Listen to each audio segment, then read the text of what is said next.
For today's video, let us review this soft dried mango from 3F Food. But before that, let me share you a short story. So I was diagnosed with high blood pressure, meaning meron akong hypertension. And then last year, I did my general checkup. So I found out na nasa borderline din ako ng diabetes. So what my wife did is bumili kami ng running pad or treadmill kay Xiaomi. And yun, from them, I always do minimum of 5,000 walking. And then maximum siguro mga 10,000 or plus kapag naglalakad pa kami sa mall. Or nag-branch visits sa coffee shops.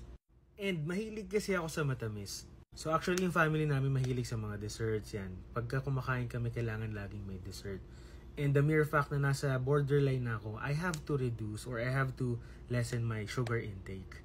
Kaya naman yung nakita ko yung collab invitation with 3F Food na meron silang soft dried mango.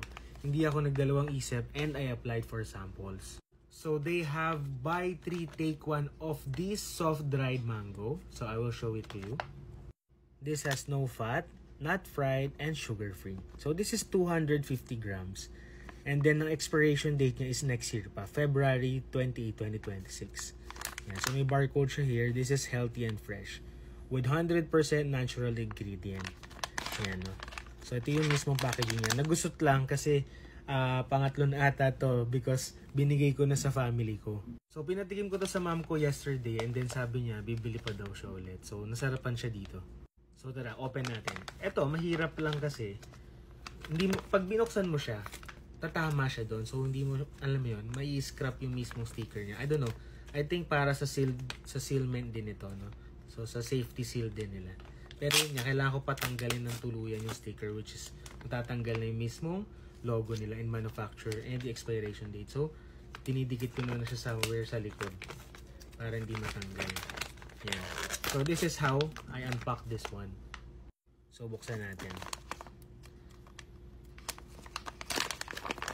Yan. So this is how it looks. Sobrang siksik niya, sobrang dami. Sobrang sulit nito for me. And I will post the price here, yung current price sila as of April 29, 2025. Yan.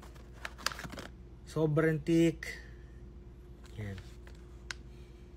So now try natin. Thank you 3F Food for this soft dried mango. So meron pa kaming dalawang stock dyan since binigay ko sa mother ko yung isa. Yan. Medyo antigas lang. Kasi malaki yung part niya. Pero yung mga small parts, maliit. I mean, hindi siya ganun katigas. Yan. Alam mo, kalasang-kalasa niya yung mga branded natin sa Cebu. Kasi pag pumupunta kami sa Cebu sa event namin or sa annual namin na convention, lagi kami may padal nito from sa mismo convention namin. Binibigyan kami ng uwi or ng pasalubong for our family. Kalasang-kalasa niya. And I really love dried mangoes kasi talaga. Kasi nga alam mo yun, parang hindi siya ganun ka guilt-free siya. Guilt-free na snack. Yan. So this is no sugar added pero para siyang may sugar, may sweetness siya. Siguro ginagamit nila yung ano. I don't know, no. I really don't know what's the process of dried mango. Siguro gumagamit sila nung parang sweetener, yung no added sugar na sweetener. Kasi 'di ba may mga ginagamit sa mga diabetes patient na para magkaroon lang ng sweetness yung iniinom nila or para ma-regulate lang. So ito. So masarap masarap. And siksik siya. Sobrang sulit nito. 'Di ba yung mga binibili natin sa mall is kunyari 250 grams or ano, pero hindi siya ganun kasiksik. I don't know if talagang 250 grams to. Siguro i-weigh ko yung isa, yung natira naming stock. Pero sobrang dami kasi and bumibili kami nito sa supermarket. Hindi naman siya ganun. Yan, tikman pa natin. So this is my second pack na. Actually pagdating nito, binuksan agad namin ng wife ko and tinikman na namin. So this is really good. Kung ikaw ay nagde-diet ka or gusto mo ma-regulate yung sugar level mo or yung sugar intake mo, ayaw mong pumunta sa diabetes, just like me, this is a must-have. This is a must-buy. So the packaging-wise, hindi siya ganun kaganda or kasing same ng mga branded sa Cebu. Pero yung content naman niya, sobrang sarap. Actually, dinadala to ng wife ko pag nagde-drive, pag nasa long drive kami. Kasi pampagising ko to, no? Para pag inaantok na ako sa biyahe since traffic. Ito yung baon ko.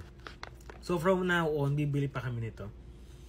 Siguro sana magkaroon sila ng ibang dried green mango. Magkaroon sila. Yun lang yung suggestion ko. Pero this one, I really recommend. You can check the yellow basket and then i-comment mo kung ano yung tingin mo yung lasa nito.